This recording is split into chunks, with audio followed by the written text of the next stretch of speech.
RW Gembul, RW Caper, cerita perjalanan rukun warga. Assalamualaikum warahmatullahi wabarakatuh. Oke juga. Emang harus keras Ki kalau dengan RW Gemul tuh malu sama badan gitu. Selamat datang Aki Wawan. Selamat datang di podcastnya RW Caper nih. Cerita perjalanan rukun warga seperti biasa. Host paling ganteng sedunia nih. Tapi udah Kak, sedunia aja bukan sampai akhirat ya. Sedunia aja. RW Gemul.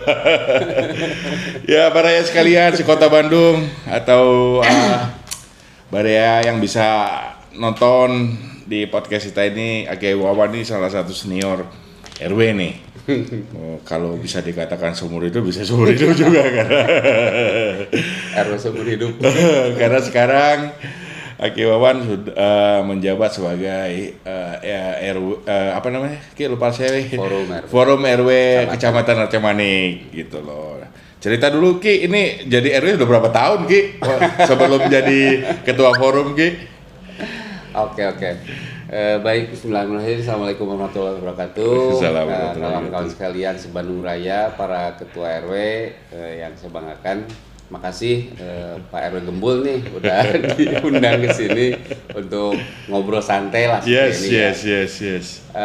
Kalau masalah masa bakti sebetulnya tuh saya udah 5 periode. 5 periode ya. Jadi cuman terselang. Jadi bahkan sebelum jadi RW pun saya tuh pernah jadi ketua Karang Taruna lah. Ketua Karang Taruna itu 1 periode, lantas setelah itu jadi ketua RT juga. Luar biasa, berarti aktif sekali cuma 1 tahun tapi organisasi sosialnya nih bagus nih. 1 tahun tuh, 1 tahun jadi RT, setelah itu sama warga diusung untuk mencalonkan jadi ketua RW. Tahun 2003 tuh. Jadi di usia 27 tuh udah jadi ketua RW. 27 ya ketua RW.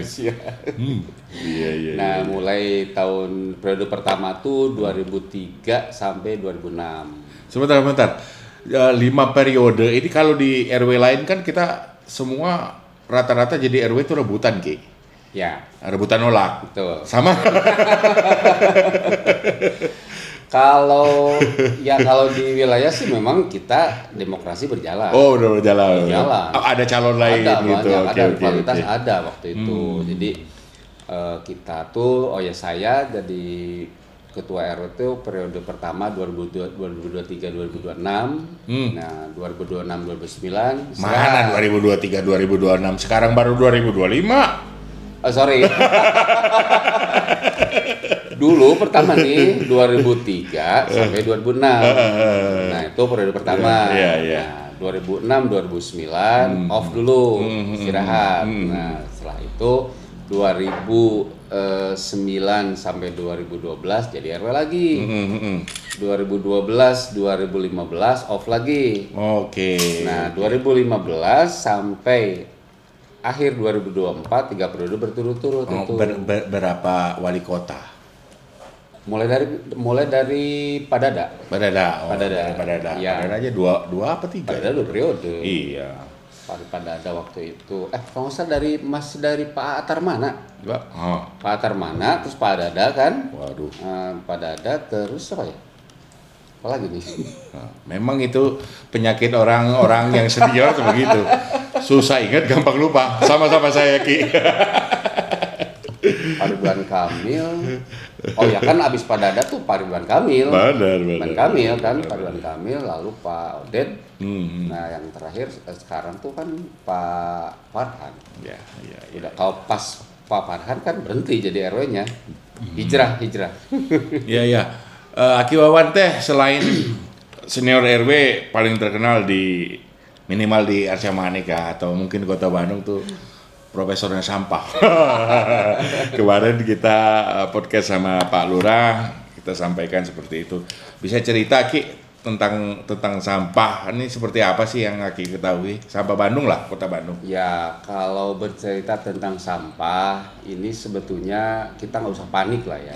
Sebetulnya nggak usah panik dengan masalah sampah. Cuman memang dalam hal penanganan sampah ini kita harus serius Serius. Jangan serius setengah-setengah. artinya apa? Serius itu sih sebenarnya. Ya bener-bener gitu loh. Bener-bener fokus gitu. Fokus gitu mengerjakannya. Kenapa sih?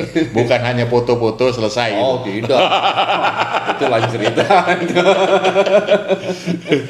Nah, Sebenarnya mau mengkritisi masalah sampah ini. Sampah itu berkurang. Sebenarnya sampahnya nggak berkurang, Ki. Ritasinya yang berkurang. sampah tuh angger. Angger, Pak. Dilanjut, Ki. Iya betul. Ya kalau cerita sampah di kewilayahan gitu ya. Kalau sampah di RW itu kan sebetulnya bisa dihitung, Pak. Bisa dihitung. Jadi hitungannya per jiwa tuh dikali koefisien 0,22 kg. Oke. Gitu. Jadi 0,22. kalau di RW 1 sendiri ini jumlah RW 1 ini ya. RW 1 Sukamiskin. Oke. Nah, yang akhir tangan itu TPST Simpel itu 5 RT ya, 347 KK, 1.267 jiwa. Oke. Nah, 1.267 jiwa itu kalikan saja 0,22. Oke. Itu kurang lebih timbunan sampah itu sekitar 300 sampai 350 kilo per hari. Campur loh itu. Campur. Kalau sudah dipilah, nah, kalau yang sudah rejusnya? ya, kalau sudah dipilah, nah ini masalahnya. Jadi kuncinya penyelesaian sampah itu adalah dipisah. Dipisahkan. Kan ada Kang Pisman tuh. Oke, benar. Pisahkan gitu kan. Nah, kalau sudah dipisah itu sampah kan ada 3 ya. Sampah organik, anorganik, residu. Oke. Yang ada di masyarakat. Betul. Nah, kalau di sini di daerah Parakan Saat kan ada apotek-apotek, mungkin ada sampah yang namanya sampah medis. Iya, betul. Masih ada ya, apalagi kalau ada rumah sakit. Betul. Nah, Minimal suntikan juga kan. Betul. Itu kan sampah medis. Nah, tapi kalau di lingkungan RW 1 kebetulan tidak ada apotek, tidak ada rumah sakit. Jadi pure sampahnya. Tapi ada penjara gitu. Beda RW. Oh, beda RW. RW 3. Dari sampah organik, anorganik, residu. Oke. Nah, dari 350 kilo itu ya kalau sudah dipisah, organiknya itu muncul sekitar 35%. Oh, 35%. 35% kali 300 ya anggap 90 kilo lah. Ya, 90 kilo. Nah, ini yang anorganiknya itu kurang lebih antara 15 sampai 25% dari total itu. Sehingga residunya itu sisanya sekitar tinggal 45% residunya itu. Nah, penanganannya ini kan kita semua udah tahu metodenya kan. Kalau sampah organik bisa dikomposkan, ada apa yang namanya tuh ada bikin magot, rumah magot, dikomposkan, ada bata terawang, ada loseda, dan banyaklah metode untuk penyelesaian masalah sampah organik itu. Banyak sekali, tinggal jadinya apa? Tinggal kita tuh mau apa enggak, tinggal gitu. Karena tidak semua orang mau bergelut di bidang sampah. Benar. Terutama keseriusan dan komitmen yang benar-benar gitu loh. Ada trik apa saran nggak sama buat rukun warga yang lain di sekitar Kota Bandung supaya mereka intens menuju KBS gitu loh. Ya. Karena seperti kita ketahui kan masalah sampah di Sarimukti kan masih terus bermasalah. Masalahnya dilaporkan sampah berkurang, padahal bukan sampahnya kurang, ritasinya kurang. Triseda kita malah antrinya lama dan seterusnya. Nah, maksud saya gitu. Jadi mungkin tips buat rukun warga supaya setidaknya sampahnya itu selesai di rukun warganya sendiri. Gimana gitu? Iya betul. Oke. Gimana gitu? Oke, sekarang kan kalau pihak dinas sendiri, dinas lingkungan hidup itu kan masih memberikan keringanan ya. Minimal sampah organik dan anorganik layak jual itu diselesaikan dulu. Oke. Jadi kalau residu kan masih boleh buang sana. Oke. Itu pun dengan mengurangi iritasi loh. Oke. Sebenarnya kan kuantitasnya lebih banyak seperti itu. Nah, kalau trik untuk di lingkungan sebetulnya ya yang saya lakukan sendiri di wilayah RW 1 Sukamiskin itu yang harus betul-betul ini kan kaitannya juga dengan petugas kebersihan di RW. Jadi diharapkan untuk para di rumah tangga nih kan dari sumber. Judulnya kan kita harus penyelesaian dari sumber. Ya diusahakan di sumber itu di rumah tangga itu sampah itu sudah terpisah. Memang harusnya teman-teman itu berani menyatakan kalau nggak dipisah tidak diangkut. Harus begitu, memang harus begitu loh. Jangan sampai derita lo menjadi derita orang banyak gitu loh. Ya, jadi kan ribet juga gitu loh. Iya, makanya berkaitan dengan sampah itu sendiri, makanya banyak sih trik ya. Tapi saran untuk semua warga Kota Bandung ya, yang mau istilahnya mendengarkan apa yang saya ucapkan di sini, disumber dulu lah di rumah tangga. Oke. Kalau sampah masih di rumah tangga, apalagi masih di rumah, itu kan tidak akan merasa jijik dan bau. Benar. Apalagi sampah fresh. Iya, iya. Nah, Nggak akan bau kalau fresh mah, Ya, apalagi iya. udah cuci dipisah. Seperti saya di rumah itu setiap habis nyuci yang misalnya ada tulang langsung dipisahkan. Betul. Besok pagi kelurahan udah ngambil. Jadi Iya. nggak ada baunya. Nggak ada sebenarnya. baunya sebetulnya. Nggak ada. Nah, jadi kalau sudah dipisahkan di rumah, itu kan, nah sampah itu bisa dikatakan jijik dan menjijikan kalau sudah keluar rumah. Yes, benar, benar. Contoh saja di depan rumah, apalagi di komplek-komplek kan ada tong sampah tuh, Ah, ya kayak dari 12 tuh. Nah kalau sudah masuk situ pasti jijik. Benar. Nah, Kalau bagaimana dari- caranya supaya tidak jijik? Karena gini, prinsip sampah organik itu kalau tidak diolah lebih dari 3 hari atau 2 hari, itu bau busuknya keluar. Betul. Dan jadi masalah. Dan belatungnya juga keluar. Nah, yang keluar itu bukan maggot, malah belatung. Iya, Gitu kan? Karena memang maggot jenisnya belatung. Boleh. Tapi ada dua nih, kalau belatung yang ada di sampah itu adalah dari telur lalat hijau. Oke. Nah, kalau untuk maggot itu dari BSF, Black Soldier Fly. Jadi beda, perlakuannya juga beda seperti itu. Sepengetahuan Aki, total sampah di Kota Bandung atau mungkin Acamati seperti apa sih? Maksud saya begini, kapasitas sama diambilnya itu jomplang sekali atau gimana sih sepertinya? Kalau dilihat dari sisi persentase ya, kalau saya data DLH aja lah biar nggak salah nih, takut nanti disalahin lagi. Nggak apa-apa. Pemerintah itu kalau ada informasi, jangan ditanya buktinya di mana. Betul, Lihat betul, dong, betul. karena kalian yang digaji. Iyalah. Dapat gaji dari pemerintah, tugasnya memeriksa gitu loh. Jadi kalau lihat di statistik DLH itu sampah organik itu kan sampah campur nih. Per hari itu kan 1.600 ton. Oke. Per hari Bandung nih 30. 1.600 ton. Iya, dari 30 Banyak. kecamatan. 1.600 ton itu artinya 1,6 juta kilo, Ki. Betul. Nah, itu kan dari 30 kecamatan, 151 kelurahan, 1.596 RW. Ah, 9.997 RT. Ah. Itu ya. Nah, jiwanya anggap aja 2,5 juta. tuh. Ya Gimana nggak ngelotok nih, Aki? Tentang sampah lo, Pak KDM. Makanya kalau secara grafik yang Aki lihat di statistik itu paling dominan itu sampah organik. Sampah organik itu mencapai 44,52% dari 1.600 ton. Kenapa? Apa gara-gara karena Bandung ini kota pariwisata sehingga banyak kuliner jadi sampah banyak kita gimana? Pengaruh juga. Karena saya pikir lebih baik mungkin ya, saya nggak tahu, ini kita diskusi saja. Kalau zaman saya kecil dulu, kalau mau beli nasi uduk, bawa piring sendiri, Ki. Betul. Kalau mau belanja ke pasar, bawa tempat. Kalau di Sumatera itu namanya sangke, seperti itu. Kalau di Bandung namanya kaneron. Nah, bawa jadi tidak ada plastik Betul, di situ. betul. Kalaupun bungkus waktu zaman dulu pakai daun saja. Iya. Jadi gampang sekali, seperti kita ketahui sampah plastik kan berapa ratus tahun itu dia baru hancur gitu loh. Lama banget itu kalau plastik itu seperti itu. Nah, lanjut ke statistik itu. Itu yang paling dominan itu sampah organik. 44,52% tuh dari 1.600 ton. Oh, Sehari itu sampah organik. sampah organik. Nah, kalau Aki hitung justru dari 1.600 ton itu ini sampah campur nih. Kita hitung-hitungan aja lah. Ya. Katakan penduduk Kota Bandung kalau siang itu kan katanya 3 juta. Oke. Kalau malam 2,5 juta. Betul. Nah, Ulang. Ya, kita coba hitung ya, coba hitung gitu kan.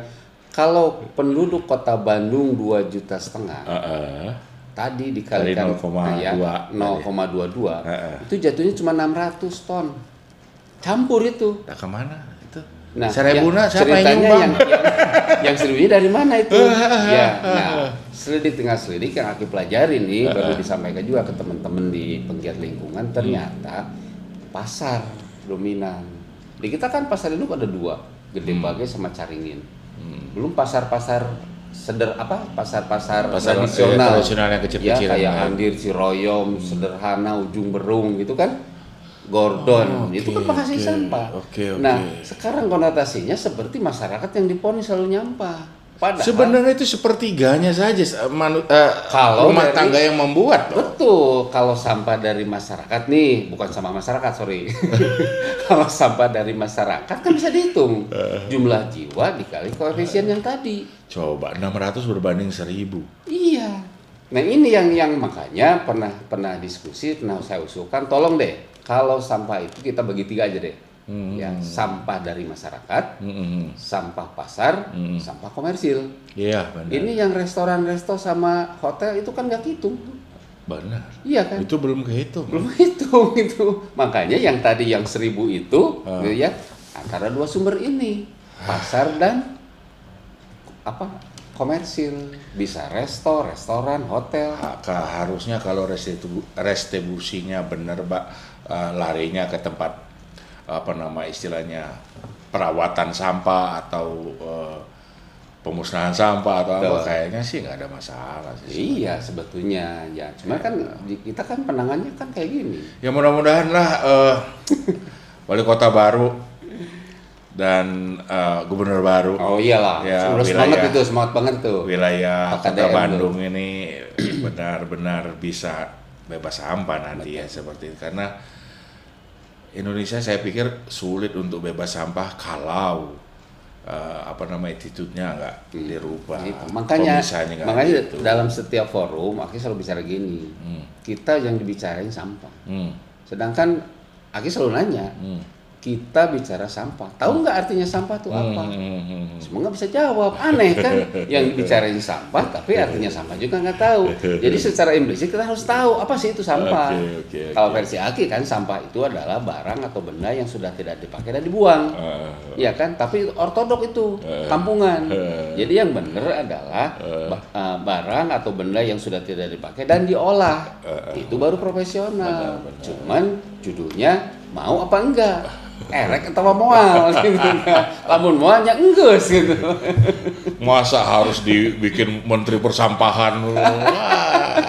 Sebenarnya kenapa kita tuh sampah tuh di setiap kota dan kabupaten itu rata-rata jadi masalah terus. Kenapa?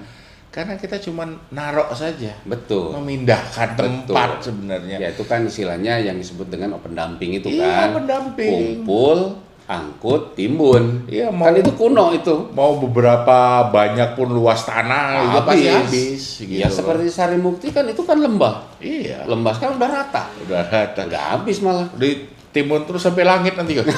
Bingung malaikat turun nih. Sampah semua. Nah itulah. Jadi sebetulnya tadi di awal dikatakan ya kalau mau sampah tuh nggak usah panik, nggak usah repot.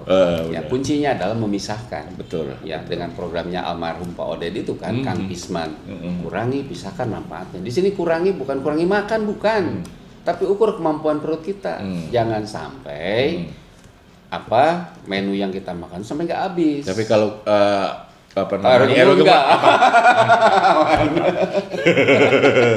Nah, Kang kurangi, pisahkan kan, jelas. Betul. Tiga model tadi, organik, anorganik, residu. Manfaatkan. Yeah, jadi pola Kang Pisman itu sebetulnya sudah benar. Betul. Kalau dilakukannya dengan benar dan sungguh-sungguh. Betul. Ya penangannya kan gampang tadi, sampah organik, bisa kompos, bisa maggot. Ya, mungkin juga nanti kalau misalnya itu jadi kayak untuk encourage RW atau wilayah itu harusnya misalnya gini, contoh ini RW KBS nih. Betul. Dipertahankan dalam level tertentu misalnya 6 bulan, 1 tahun, 2 tahun. Betul. Dikasih penghargaan lah. Iya harusnya. Jangan terima jangan cuman datang numpang foto balik deh gitu loh. Itu udah biasa. Enggak, iya karena kemarin itu ya kita ngadu waktu di RW 12. Aki kan tahu permasalahan sampah di RW 12 kan. Betul. Kita menyesalkan sampah tapi kita dikomplain gitu loh. Kita sampaikan, iya nanti kita tinjau sampai ganti wali kotanya. Terdatang gitu. Nah loh. itu. Jadi maksud saya teman-teman yang punya kompetensi, yang punya power lah istilahnya. Kita kan ini warga mencoba membantu pemerintah. Betul. Jangan dibalik gitu loh. Ya. tugas pemerintah diminta kita yang mengerjakan kan itu loh. Itu loh, Ya seperti itu. Nah, lanjut lagi nih. Sampah anorganik layak jual. Itu kalau kita data, itu ada hampir 69 jenis. 69 jenis, wow. Yang layak jual itu. Yang artinya layak jual itu, katakan gini lah. Aki nggak punya rokok nih, punya sekarung aja botol, bisa langsung cair kan? Oh iya, bank sampah teh. Iya, bisa langsung cair kan? Itu seperti itu yang anorganik. Ini selesai nih 2 nih. Tinggal yang residu. Nah, residu kan kalau Aki kan dari bulan Februari 2021 sudah membakar sampah. Memang di Undang-Undang Nomor 18 Tahun 2008 di situ ada di pasal 29 huruf A ya di huruf A dan G kalau nggak salah. Itu dilarang membakar sampah sembarangan. Tapi di sini terpetik kalau tidak memakai alat.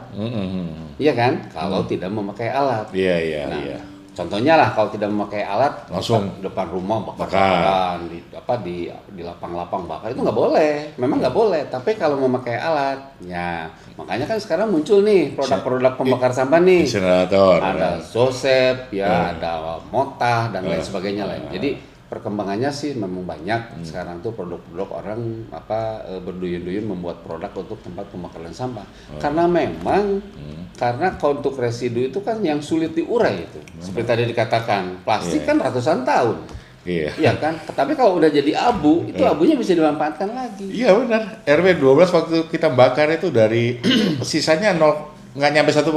Makanya seperti itu sebenarnya nggak terlepas dari apakah itu ada komplain atau apa istilahnya teh karena kan tadi tanda kutip kan membakar itu gitu loh.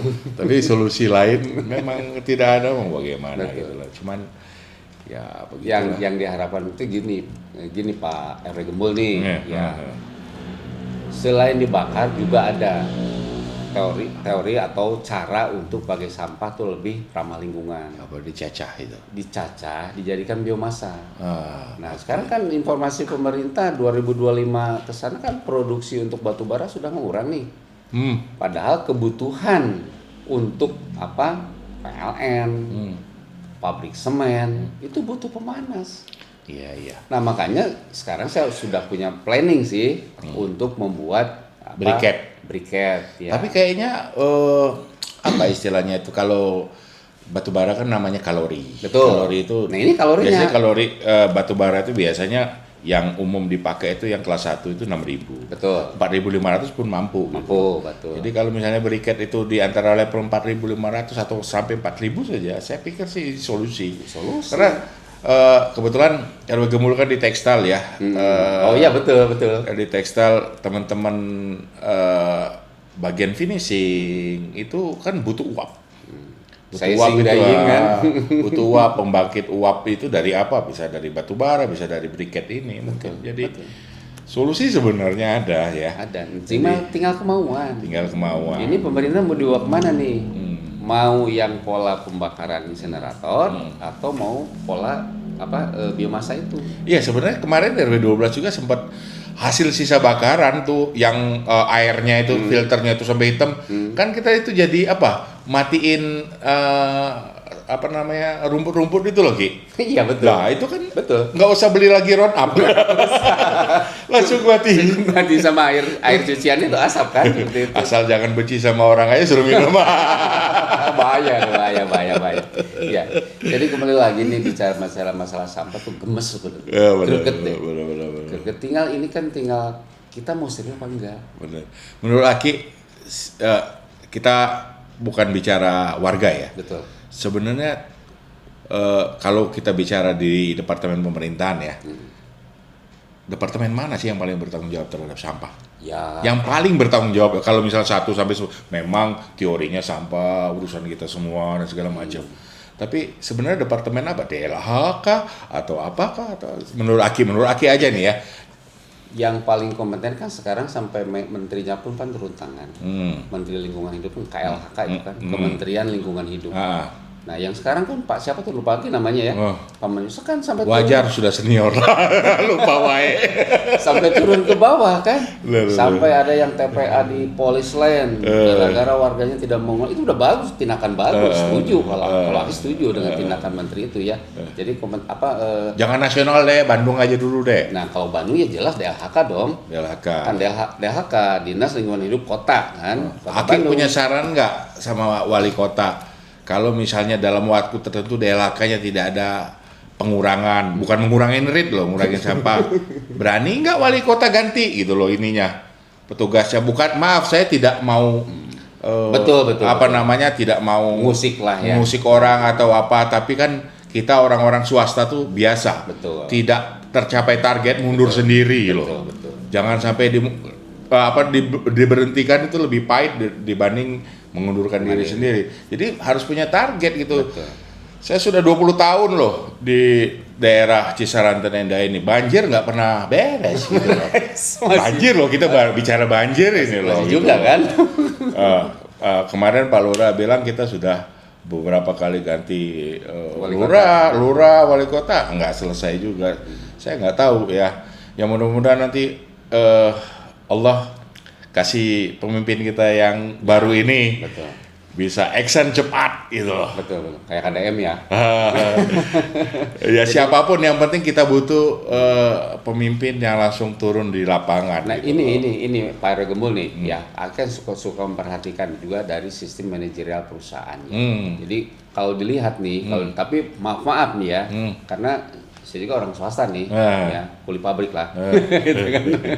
Beda tuh. Gaya ngurusnya antara swasta dengan itu beda banget. Jauh banget. Kalau swasta tuh betul-betul disiplin. Apa maksud Aki ini dikasih ke swasta aja? Ya iyalah. Biar beres. Betul. Kalau tidak mampu ya sudah swastakan saja. Biar kan komitmennya kan gitu. Ya tadi. tinggal kasih target toh. Betul. Tinggal kasih target. Soalnya kalau dilihat dari kedisiplinan, keseriusan, swasta beda dengan yang negeri. Jauh banget. Iya, itu tadi. Jadi tradisi mundur kalau tidak berhasil di swasta itu masih loh. Malu. Kita cuman hidup satu kali tapi harga diri hilang kalau nggak tercapai. Mending mundur, gentle kan? Gentle. Gua nggak mampu nih, mending mundur aja. Yang mudah-mudahan Pak Wali Kota denger ya. Setidaknya kita bisa mengatasi sampah wilayah kita. Betul. Gitu. Amin. Oke. Terima kasih banyak Ki, kita bicara sampah malam ini. Mudah-mudahan menjadi ilham kita semua. Mudah-mudahan juga menjadi masukan untuk pemerintah dalam hal ini, dan mudah-mudahan dalam waktu dekat sampah teratasi. Ini belum puas sebenarnya nih bicara tentang sampah. Betul aja. Jadi, versi 2 nanti. Part 2. Bersambung ya. Bersambung insyaallah. Karena kalau sampah nggak akan habis-habis ya. Nanti bila perlu kita volume 1, volume 2. Sampai sampahnya nggak ada. Baru ini episode 1 ya. Episode 1. Tapi belum fokus nih, karena tadi di narasi di pembukaan RW dulu. Jadi dari awal. Biar puas. Gak mau kita kan namanya juga RW Caper, cerita perjalanan RW. Jadi suka duka kita diskusi. Betul. Kemana lagi gitu loh. Kalau kita mau langsung ketemu pejabat dan segala macam kan ribet kan, nggak mungkin. Kita mereka sangat manfaat medsos ini gitu loh. Yang mudah-mudahan melalui ini setidaknya didengar. Kalau nggak didengar juga nggak apa-apa. Nggak copot kupingnya. Nggak rugi juga. Oke, sekali lagi terima kasih Ki. Sampai ketemu di lain kesempatan. Terima kasih untuk para baraya yang sudah menyempatkan waktu untuk nonton kisah-kisah dari cerita perjalanan rukun warga dengan hostnya yang biasa paling ceria, RW Gembul. Dan jangan lupa supaya kami semangat konten, subscribe dan komen, itu cukup bikin kita semangat untuk konten. Terima kasih. Assalamualaikum warahmatullahi wabarakatuh. RW Gembul, RW Caper, cerita perjalanan rukun warga.